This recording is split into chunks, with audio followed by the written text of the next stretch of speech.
a major German asset manager, is questioning the stability of stablecoins like Tether and USDC, even when they're backed by short-dated US government paper. From the perspective of one of Germany's top digital asset strategists, the reserves that make these tokens look safe on paper may not be enough to prevent a liquidity crisis in a market panic.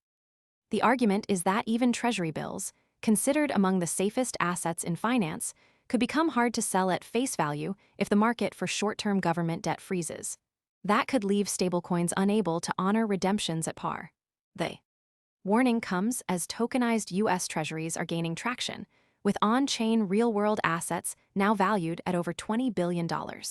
Institutions are settling these tokenized assets in live trades, meaning the liquidity question is no longer theoretical.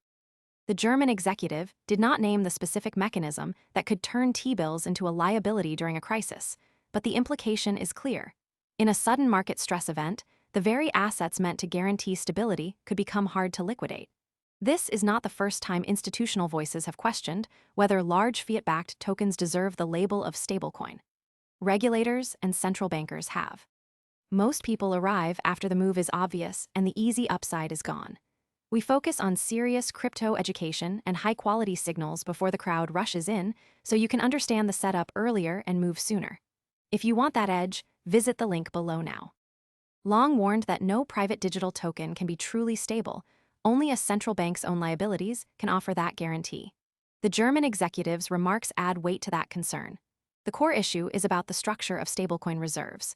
Tether and USDC hold dollar-equivalent assets, including cash and US Treasury bills. These are considered highly liquid under normal market conditions, but liquidity is not guaranteed in a crisis. If a large number of stablecoin holders suddenly try to redeem their tokens for cash, the market for T-bills could dry up. Dealers might refuse to buy them at par, or the broader money market could freeze, making it impossible to sell those assets quickly. That would leave stablecoin issuers unable to meet redemption demands, a scenario that could trigger a run on the stablecoin itself.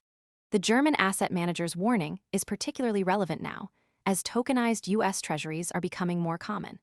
The market for tokenized real-world assets is growing rapidly, with major institutions already engaging in live settlements of tokenized Treasury trades. That means the liquidity of these assets is being tested in real time. If the market for tokenized treasuries becomes a new source of liquidity, it could either stabilize stablecoins or expose new risks. The uncertainty is whether the market for US government paper will remain deep and liquid under stress. The German executive is not alone in his skepticism. Other institutional investors and regulators have raised similar concerns about the stability of private digital tokens. The idea that a stablecoin can be truly stable is under scrutiny. The German asset manager's remarks are part of a broader debate about whether the term stablecoin is even accurate for tokens like Tether and USDC. If a stablecoin is supposed to maintain a stable value, then it should be able to do. Most people arrive after the move is obvious and the easy upside is gone. We focus on serious crypto education and high-quality signals before the crowd rushes in, so you can understand the setup earlier and move sooner. If you want that edge, visit the link below now. So under all market conditions, not just when the market is calm. The warning is that the current structure of stablecoins may not be able to withstand a sudden panic or a broader financial shock. The next signal to watch is how the tokenized treasury market evolves. If institutions continue to settle tokenized treasuries at scale, it could either reinforce the stability of the underlying assets or reveal new vulnerabilities. The German asset manager's point is that stability cannot be assumed simply because reserves are government-backed. The next test will come when the market for these assets is pushed under pressure.